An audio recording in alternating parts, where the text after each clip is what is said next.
Boa noite a todos, que a paz de Jesus esteja em nossos corações. É uma alegria imensa estar aqui com vocês e sentir esse carinho. Gratidão a todos. Bom, hoje a gente vai refletir sobre um tema extremamente atual e também delicado, que é a dependência química. Talvez muitos de nós conheçamos alguém que enfrenta essa luta ou até convivamos diariamente com essa realidade na nossa família. A dependência química não escolhe idade, nem condição social, nem religião ou grau de instrução.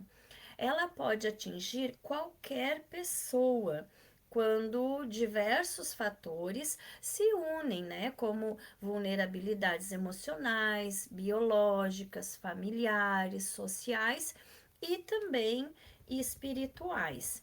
Então, abordar, né, esse assunto pela visão espírita é importante a gente afastar qualquer julgamento. A doutrina espírita nunca condena, mas ao contrário, ela sempre esclarece, consola e orienta. Até porque, né, como ensinou Jesus, o nosso maior exemplo não necessitamos de médicos as pessoas sãs, mas sim os doentes. Então, o dependente químico não é um caso perdido, ele é um espírito imortal vivendo uma profunda enfermidade e que precisa ser compreendido e amparado, e a doença precisa ser tratada. Então, o nosso objetivo hoje é compreender essa realidade sob a luz do Espiritismo e perceber que, por mais grave que seja a situação, sempre existe esperança. Porque é uma doença da alma, né? Do corpo e principalmente das emoções. Então, para começar, nós vamos entender um pouquinho o que é a dependência química, né? Do ponto de vista científico, a dependência química é considerada uma doença e ela é crônica, né, e cerebral. O uso repetitivo de substâncias altera o funcionamento cerebral, e especialmente as áreas responsáveis pelo prazer, pela motivação, pela tomada de decisões e pelo controle dos impulsos. Por isso, temos aquelas perguntas do tipo: se sabe que faz mal, por que continua usando? Né? E eu respondo para vocês, porque após certo estágio, já não se trata apenas de uma escolha racional. O cérebro passa a exigir substância como se fosse indispensável para sobreviver. Apenas a vontade não consegue superar o processo químico cerebral que necessita a droga. E para piorar a situação, além do aspecto biológico, existem outros fatores envolvidos, né? Que é a predisposição genética, o ambiente familiar, principalmente quando existem outros membros da família que consomem algum tipo de droga, ou família sem estrutura. Né? A influência social também é outro fator, e aqui a gente destaca principalmente os adolescentes, que normalmente se importam muito com o que os outros irão falar, ou querem ser aceitos no grupo, né? Estão firmando a sua identidade e são mais vulneráveis a não perceber o perigo a longo prazo. Outro fator também são os traumas emocionais ou transtornos como ansiedade, depressão, que trazem consigo assim um combo de situações como a baixa autoestima, as dificuldades afetivas e também o sofrimento psicológico. Então, nesse sentido, A doutrina espírita concorda que todos esses fatores existem e acrescenta outro elemento fundamental, que é a realidade espiritual do ser.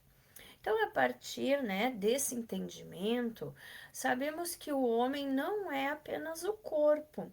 Nós somos espírito, perispírito e o corpo físico, e que quando um deles adoece, os demais também sofrem as consequências, né? Então, o Espiritismo ele amplia a nossa compreensão, esclarecendo que a dependência ela não começa apenas no organismo físico. Muitas vezes ela nasce em vazios interiores, na falta de sentido para viver, na ausência dos valores espirituais, que muitas vezes vem carregada de culpa, de solidão, de revolta, de desequilíbrios emocionais, de fragilidade emocional e também moral. Daí que o espírito encarnado procura na droga aquilo que acredita não encontrar dentro de si. Ele busca o alívio, né? O esquecimento, o prazer, a aceitação, a coragem, mas ele esquece que toda essa felicidade é artificial e que ela cobra um preço. Enquanto o efeito da droga dura poucos minutos ou poucas horas, o sofrimento permanece e, com o tempo, se instala um círculo vicioso. A droga, né? A droga, o alívio momentâneo e vem a culpa. Aí vem mais dor, uma nova droga, um alívio momentâneo e mais culpa. E aí esse círculo, né, que se instala. E sobre a ótica espírita, nenhuma substância é capaz de preencher as necessidades profundas da alma, mas sim a transformação interior, né? E nesse círculo vicioso do qual nós falamos, tem uma situação que talvez seja um dos temas mais delicados, que é a obsessão. E é importante esclarecer que nem todo dependente químico ele está obsediado, e também esclarecer que nem toda obsessão leva à dependência química, né? Mas existe sim uma relação que merece toda a nossa atenção. Quando uma pessoa faz uso contínuo de álcool, drogas, ocorre um grande desequilíbrio das energias do perispírito. A sintonia mental, né, ela se torna mais vulnerável. É como se fosse uma estação de rádio que passa a transmitir numa frequência compatível com os espíritos igualmente desequilibrados. Esses espíritos, eles podem se aproximar porque encontram afinidade de pensamento, afinidade de desejo e também afinidade de emoções. E o pior, muitos deles também foram dependentes quando encarnados e que, após a desencarnação, continuam presos ao vício. Como já não possuem o corpo físico, aproximam-se dos encarnados para compartilhar, né, por meio dessa sintonia espiritual que a gente falou, das sensações provocadas pela droga. E não é que o espírito faça com que o encarnado tenha vontade, é que ele potencializa as tendências já existentes. Então, a obsessão funciona como alguém que fica ali no seu ouvido soprando constantemente para você usar, dizendo só mais uma vez, né? Usa mais uma, é a última. Então, nós vemos que a liberdade, nesse sentido, ela continua existindo, né? O livre-arbítrio jamais desaparece. Mas a luta que se torna muito mais difícil em você resistir a essas sugestões espirituais. Por isso, o tratamento espiritual é um importante complemento ao tratamento médico, né, o psicológico ou terapêutico. E aqui é necessária uma observação, porque o tratamento espiritual, ele nunca, jamais vai substituir o tratamento médico, né? Ele é apenas um complemento. E um dos maiores sofrimentos provocados pela dependência química é a perda gradual do sentido da vida.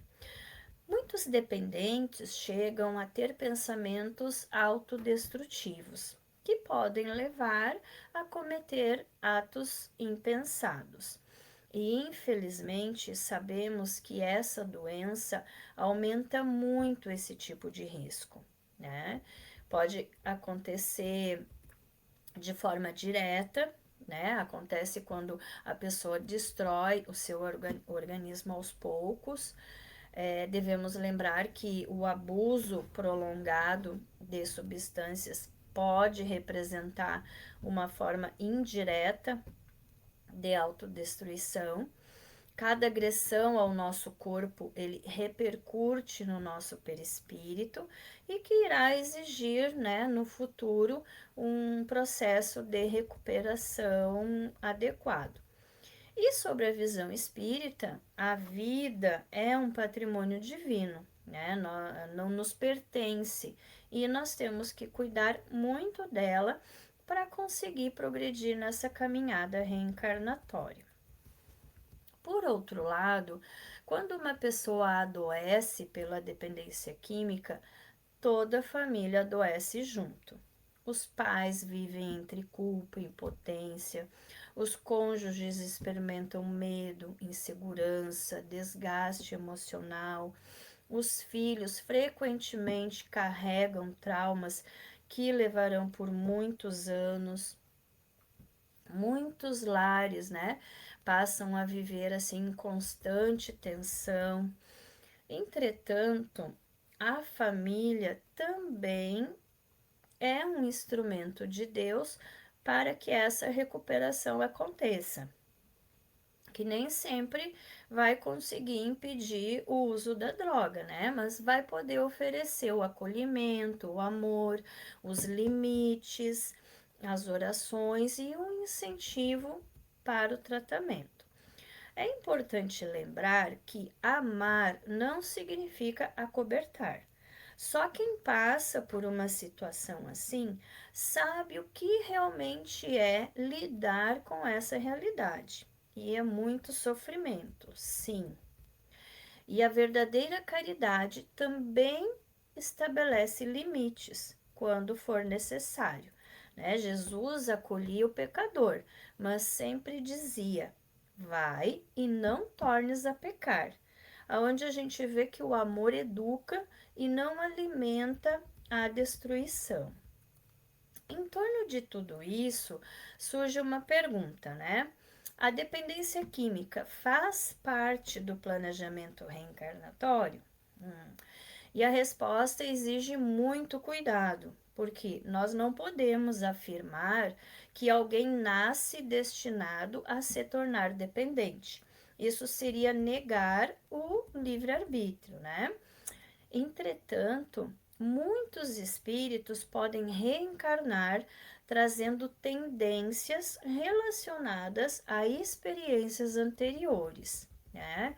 Onde talvez tenham abusado do álcool em outras vidas, ou talvez tenham levado outras pessoas ao vício, né? Talvez tenham provocado um sofrimento semelhante e assim renascem com determinadas provas e inclinações que precisarão vencer. Essas tendências não são uma condenação, mas sim, né, uma oportunidade educativa.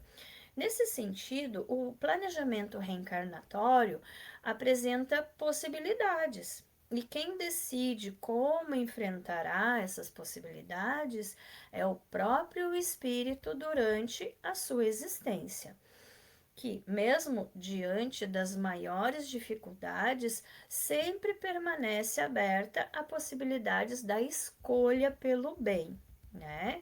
Então, a gente se pergunta: existe recuperação? Sim, temos que esclarecer que a dependência química não tem cura, mas tem tratamento e tem recuperação. E a recuperação costuma, né, envolver vários pilares. Então, o primeiro deles é o tratamento médico. É indispensável, né, o tratamento médico. A dependência é uma doença e precisa ser tratada. Outro pilar é a psicoterapia, que ajuda a compreender as causas emocionais do uso, né? O apoio familiar, que vindo sem culpa, sem violência, sem superproteção e com amor responsável, é a base de apoio fundamental para a recuperação. Outro pilar são os grupos de apoio, onde toda experiência compartilhada fortalece quem deseja mudar. E aí você vê que você não está sozinho na sua caminhada, né? Que existem outras pessoas, às vezes passando pela mesma coisa ou passando por algo parecido que você. Outro pilar é a reforma íntima. E aqui entra profundamente o Espiritismo, porque nós entendemos que a verdadeira libertação ocorre quando mudamos o nosso mundo interior, quando nós aprendemos a lidar com as frustrações, quando nós cultivamos nossos novos hábitos, quando desenvolvemos a disciplina, né? Quando praticamos o perdão e quando encontramos um propósito para viver, que pode estar baseado em realizar projetos de caridade, né?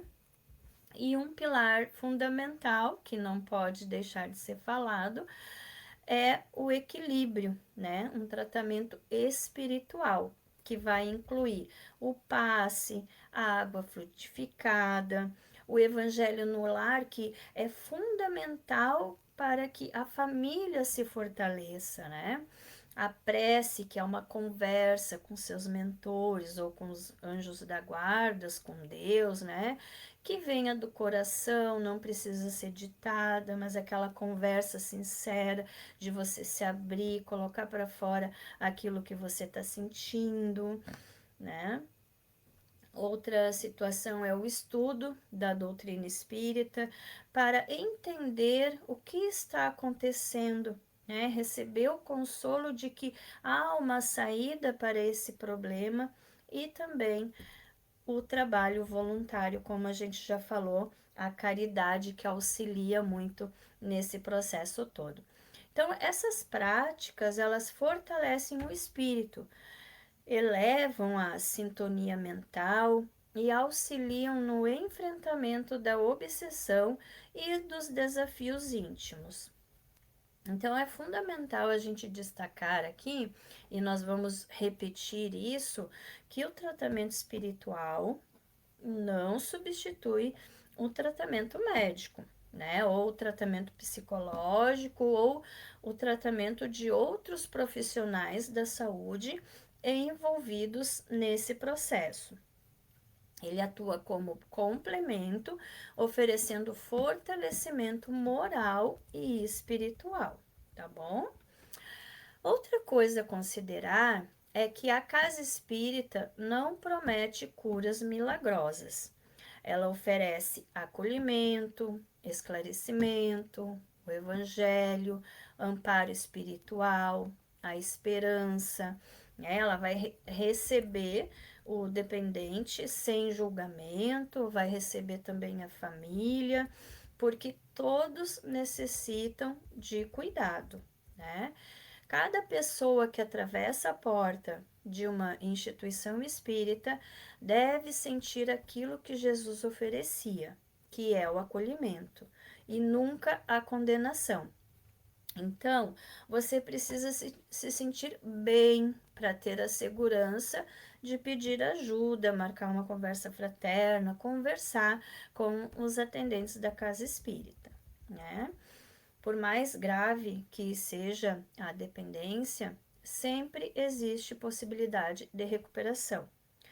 Cada pequeno esforço em direção ao bem modifica o campo mental, fortalece o espírito e atrai o auxílio dos benfeitores espirituais. A recuperação exige perseverança, né? O tratamento adequado, o apoio familiar, acompanhamento profissional e transformação interior. E a oração, ela não elimina automaticamente a dependência, mas ela fortalece a vontade. O passe, ele não vai substituir a desintoxicação, mas vai auxiliar no equilíbrio energético. O evangelho, ele não vai dispensar a psicoterapia, mas ele vai iluminar o coração para que a gente tenha força, né, de enfrentar todas as dificuldades. Então, quando a ciência e a espiritualidade caminham juntas, o ser humano recebe assistência em todas as suas dimensões, a física, emocional, mental e espiritual também. Então, eu gostaria de ir concluindo, lembrando que nenhum sofrimento é eterno, que nem toda recaída significa derrota, que toda caminhada de recuperação começa com o primeiro passo. E Jesus nunca perguntou a alguém assim: quantas vezes você caiu? Né? Ele perguntava através dos seus exemplos: você deseja se levantar? E a dependência química pode sim aprisionar o corpo, mas ela jamais poderá aprisionar definitivamente o espírito, né? Que é a centelha divina que permanece viva dentro de cada filho de Deus. Que por mais profundas que sejam as sombras, basta uma pequena luz para iniciar a transformação e que possamos então sair dessa reflexão com menos julgamento e com mais compaixão, né? Com menos condenação e mais acolhimento, né?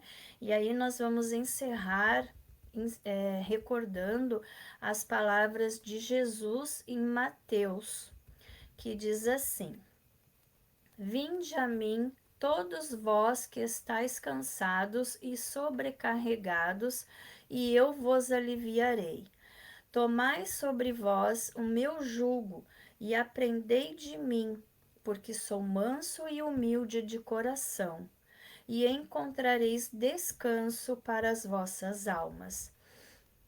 Então, é justamente a essas almas cansadas que Jesus dirige o seu convite, né?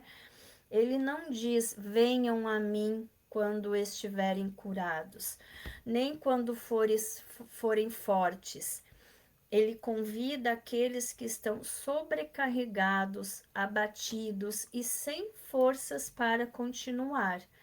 E o Cristo conhece as fragilidades humanas e não condena quem caiu.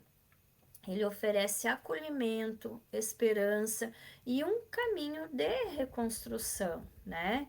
Quando Jesus afirma: tomai sobre vós o meu jugo, ele não propõe um peso maior, mas um modo diferente de viver.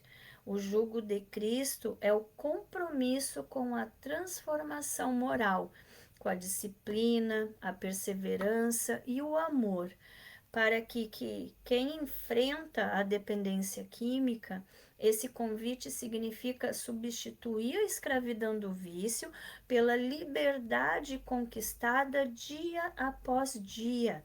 Né? Significa aprender a lidar com a dor sem fugir dela, significa desenvolver a fé, a buscar ajuda, aceitar o tratamento, fortalecer a vontade e cultivar novos hábitos. Então, a recuperação, ela não acontece por um milagre instantâneo, mas por uma soma de pequenos passos. Cada recaída pode tornar uma oportunidade de aprendizado. Cada vitória, por menos que seja, representa uma conquista do espírito sobre suas próprias imperfeições. E Jesus nunca promete um caminho sem dificuldade, mas ele assegura a sua presença constante, lado a lado daqueles que desejam recomeçar. E também é muito importante lembrar que essa passagem alcança os familiares também. Os pais, mães, cônjuges, filhos, que muitas vezes estão igualmente cansados e sobrecarregados pelo sofrimento provocado pela dependência. Né? Então, a eles, Jesus também dirige o mesmo convite. Encontrar descanso para a alma não significa deixar de lutar, mas confiar que ninguém está desamparado pela providência divina.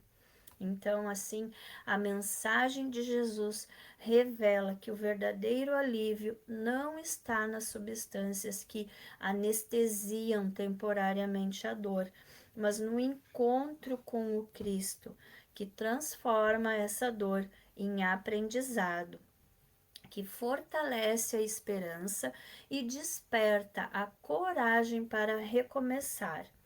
O descanso prometido por Jesus é a paz da consciência conquistada pelo esforço sincero de renovação. E essa paz está ao alcance de todos, inclusive daqueles que hoje enfrentam a difícil batalha contra a dependência química. O Evangelho nos ensina que nunca é tarde para recomeçar, porque o amor de Deus é maior do que qualquer vício, qualquer queda ou qualquer sofrimento. Então, que nós possamos confiar nesse convite do Mestre. Não importa quão profunda seja a dor, ninguém está esquecido por Deus. A misericórdia divina alcança o dependente, alcança sua família e todos aqueles que sofrem. Que Jesus fortaleça cada coração, inspire aqueles que trabalham na prevenção e no tratamento da dependência química e nos ajude a sermos instrumentos de acolhimento, de esperança e de amor. Muito obrigado e que a paz de Jesus permaneça conosco.